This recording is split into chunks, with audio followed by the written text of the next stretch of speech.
के 3 गुण हम लोग जान गए। अब चौथे गुण में हम लोग आगे जान रहे हैं कि कारक चिन्हों का प्रयोग संज्ञा, सर्वनाम, विशेषण और क्रिया के बाद किया जाता है। कारक के विभक्ति चिन्ह होते हैं, कर्ता ने कर्म को करण से, ये सभी विभक्ति चिन्ह जो है वो जो है कारक चिन्हों का प्रयोग संज्ञा शब्द, जैसे यहाँ पर संज्ञा शब्द एक उदाहरण है, गीतांजलि ने आपको पतली सी पुस्तक दी, तो गीतांजलि क्या है? संज्ञा शब्द है। उसके बाद आपको क्या है? वह सर्वनाम शब्द है, आप जो है सर्वनाम शब्द है। पतली सी, यह जो है यह भी पतली सी विशेषण शब्द है। तो इस तरह से इस वाक्य में जैसे गीतांजलि ने आपको पतली सी पुस्तक दी, तो कारक चिन्हों का प्रयोग हम लोग संज्ञा शब्द के बाद, सर्वनाम शब्द के बाद, या विशेषण शब्द के बाद, या क्रिया शब्द के बाद ही करते हैं। जैसे यहाँ गीतांजलि संज्ञा शब्द है, उसके बाद हम लोग प्रयोग कर रहे हैं ने, कारक का कर्ता ने चिन्ह का प्रयोग हो रहा है।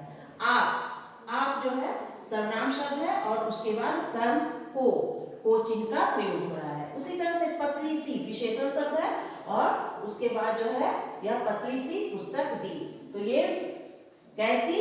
तो पतली सी, यह विशेषण शब्द है, तो इसके बाद ही हम लोग कारक चिन्हों का प्रयोग करते हैं। दूसरा उदाहरण ले तो आप वहां जाकर के मेरे मित्र से मिलिएगा।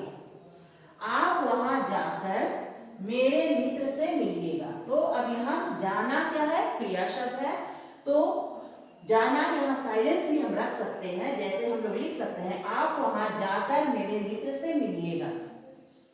लेकिन यहाँ कारक चिन्ह बताने के लिए यहाँ के का प्रयोग किए गए हैं। ये गौण ये नहीं लिखने से भी होगा, जाकर मेरे मित्र से मिलिएगा लिखने से भी हो जाएगा, लेकिन वहां साइलेंट छुपा है ये कारक चिन्ह। तो इस तरह से कारक चिन्हों का प्रयोग जो है संज्ञा, सर्वनाम, विशेषण और क्रिया शब्दों के बाद ही करते हैं। अब आगे बढ़े तो क्रिया विशेषण का प्रयोग क्रिया से पहले किया जाता है। क्रिया विशेषण शब्द का प्रयोग क्रिया से पहले के, जैसे क्रिया विशेषण शब्द क्या है? तो विशेषता बताने वाले शब्द को हम लोग, काम की विशेषता बताने वाले शब्द को हम लोग क्रिया विशेषण कहते हैं। क्रिया मतलब काम और उसकी विशेषता बताए। तो यहाँ पर एक उदाहरण है, कछुआ धीरे धीरे चलता है, तो धीरे धीरे क्या हो गया? क्रिया विशेषण हो गया, और चलना क्या हो गया? उसका क्रिया हो गया। तो क्रिया विशेषण का प्रयोग क्रिया से पहले किया जाता है। अब इसी तरह से आगे बढ़े तो अब हम लोग आते हैं छठे पॉइंट में। छठी बातें जो है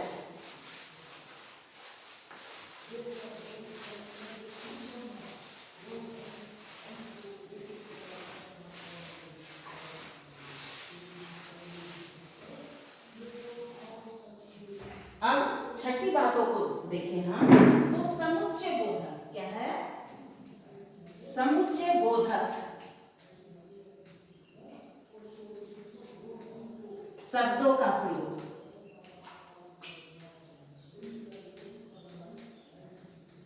ये समुच्चय शब्द, समुच्चय बोधक शब्द कौन सा हो गया? और, तथा, ये सभी शब्द जो है उसका प्रयोग हम लोग वाक्य, दो वाक्य या वाक्यांश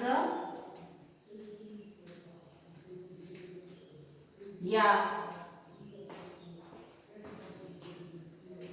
शब्दों के बीच करते हैं।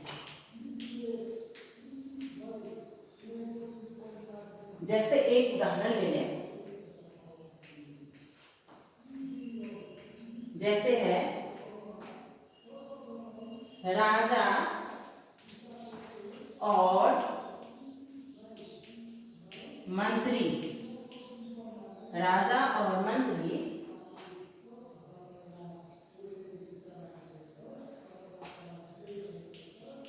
सिपाही से, राजा और मंत्री सिपाही से सहायता ले रहे हैं।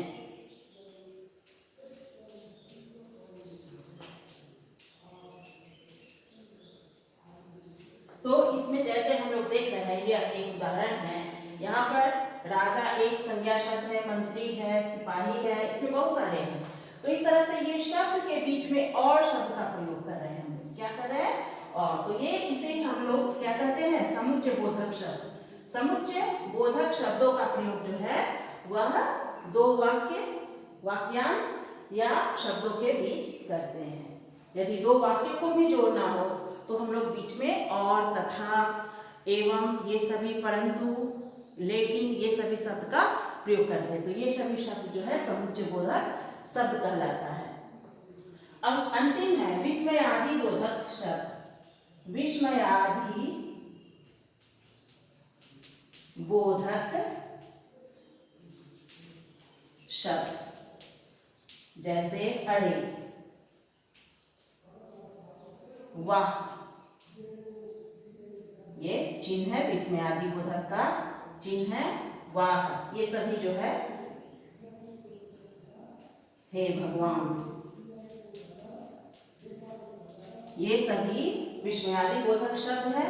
तो इस तरह से अरे, वाह, हे भगवान, ये सभी शब्द क्या है?